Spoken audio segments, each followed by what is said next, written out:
नमस्कार बंधुरा केमन आছেন প্রবাসী বাঙালির চ্যানেলে নতুন একটা ব্লগে সকলকে স্বাগতম। আজ রবিবার, রান্না বান্না চালু। আজ তো আমার নিচে যে মল্লিকা আছে ওকে নিমন্ত্রণ করেছি খাওয়া দাওয়ার জন্য। আজ মাসিমা এসছেন, মাসিমা চলে যাবেন, তাই রান্না বান্না করে নিচ্ছি। রান্নাতে এটা চিকেন নিয়েছিল রান্না হবে বলে, কিন্তু বড় ছেলে বলে চিকেন রান্না খাবো না, পকোড়া খাবো। আর এখানে আদা রসুন কেটে নিয়েছি, একটু মুসুর ডাল ভেজিয়েছি, এটার চাটনি করব। ডালে পেঁয়াজ কাটা হয়ে গেছে। এখানে একটু মটন এনেছে, 3 জন খাবে। মল্লিকা তো খায় না মাছ মাংস কিছুই, আর দাদাও কাজে গেছে আজ।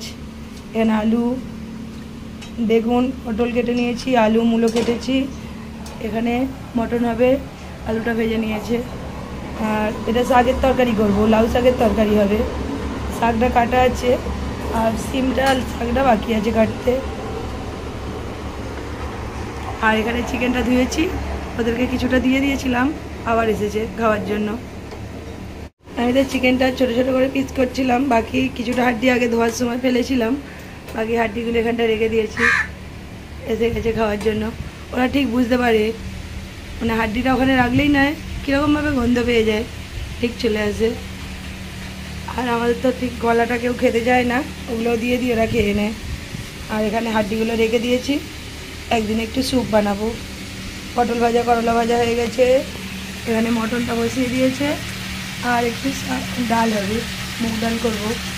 ও মল্লিকা মাছটা মাংস, মাছ মাংস কিছুই খায় না, শুধু ডিমটা খায়, ওর জন্য একটু ডিম ভাজা করে দেবো। আর গ্যাসের হাল দেখুন, তখন থেকে রান্না হচ্ছে, পুরো গ্যাসটা তেল হয়ে গেছে। আয় নিয়ে নেই, আমি এখানটা দাঁড়িয়ে আছি, নিতে পারছে না।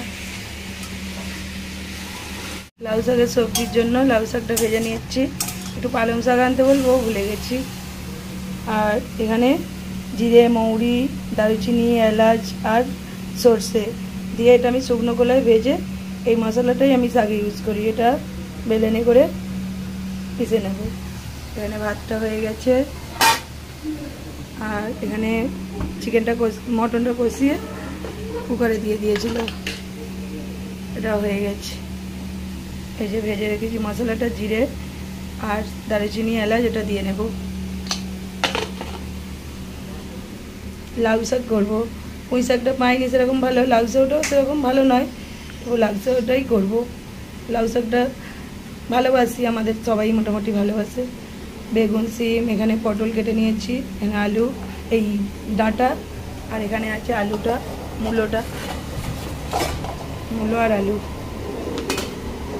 আমি কীরকমভাবে শাকের তরকারি করি সেটা আপনাদেরকে দেখাবো। এখানে বড়ি আর শাকটা ভাজা হয়ে গেছে। এখানে সিম, বেগুন, পটল, ওটাও হালকা করে ভেজে নিয়েছি।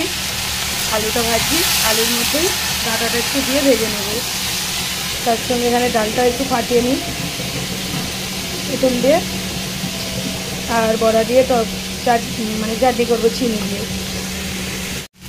আলুগুলো ভাজা হয়ে গেছিলো, ওর মধ্যেই ডাঁটাগুলো দিয়ে একটু ভেজে নিয়ে তারপর সিম, বেগুন, পটল ওটাও দিয়ে ভালো করে একটু ভেজে নিচ্ছি। নিয়ে এর মধ্যে এবার আমি লঙ্কা, হলুদ, নুন আর আদা দিয়ে কিছুক্ষণ কষিয়ে তারপর জল দিয়ে দেবো। তারপর শেষে ফোড়ন দেবো। ফোড়নটা আমি কী দিয়ে দিই সেটাও দেখাবো, যদিও আমি আগেও দেখিয়েছি শাকের রান্না, তবু আবারও দেখিয়ে দেবো। আর একটু চিনি দেবো, শাকের তরকারিতে একটু চিনি না দিলে ভালো লাগে না। কাঁচা লঙ্কা দেওয়া আছে আদাতে, তাই বেশি দিলাম না, হালকা একটু আমি লঙ্কা করে দিলাম, চিনি দিয়ে নিলাম।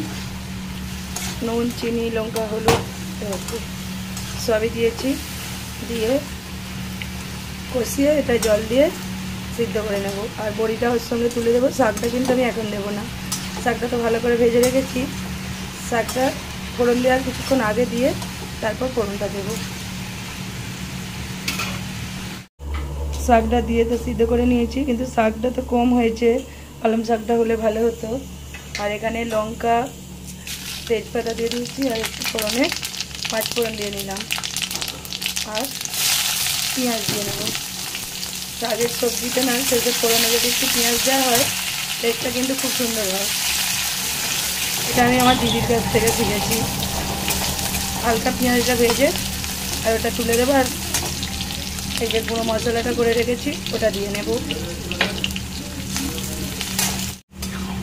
এরকমভাবে পেঁয়াজ আর ফোড়ন দিয়ে আর এরকম মশলা করে শাকের তরকারি করে দেখবেন, টেস্টটা কিন্তু খুব সুন্দর হয়। আর শাকের তরকারির কালারটা দেখুন মশলাটা দিতে পুরো চেঞ্জ হয়ে গেছে। দিয়ে আমি একটুখানি মশলাটা তো ভাজাই, দিয়ে একটু দেবো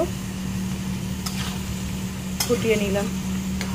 আর এখানে ডাল বসিয়ে দিয়েছি, সবই হয়ে গেছে। এখনও ওই যে ডালটা বেটে রেখেছি ওটা এখনও হয়নি, এটা বানাবো। তেঁতুল ভিজিয়ে রেখেছি। রান্না বান্না হয়ে গেছে, পকোড়াটা ওখানে হচ্ছে। আর এখানে মল্লিকারা এসে গেছে, মাসিমা, মল্লিকা, আর যে প্রতিম এসছে, আমার 2 ছেলে বসে আছে। প্রেম এখনও আসেনি। আর দাদা তো বললাম কাজে গেছে।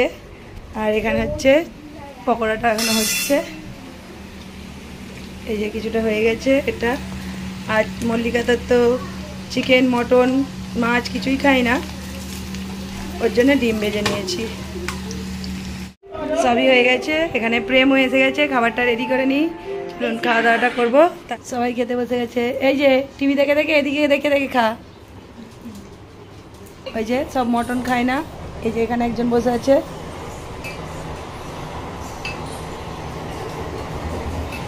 প্রেমকে বলছে আঙ্কেল আইবুড়ো ভাত খাইয়ে দিচ্ছে। প্রেমকে আইবুড়ো ভাত খাইয়ে দিচ্ছে বলছে। এই তো বৌমা আমাদের পাশেই বসে আছে। এই একজন শুকনো ভাত খাচ্ছে ডিমটা নিয়ে। চলুন আমিও খাওয়া দাওয়াটা করে নিই। আর আজকের ব্লগটা আমি এখানেই শেষ করছি। আবার দেখা হবে নতুন একটা ব্লগে। সকলে ভালো থাকবেন, সুস্থ থাকবেন, সাবধানে থাকবেন। আর আজকের ব্লগটা ভালো লাগলে লাইক কমেন্ট করে দেবেন।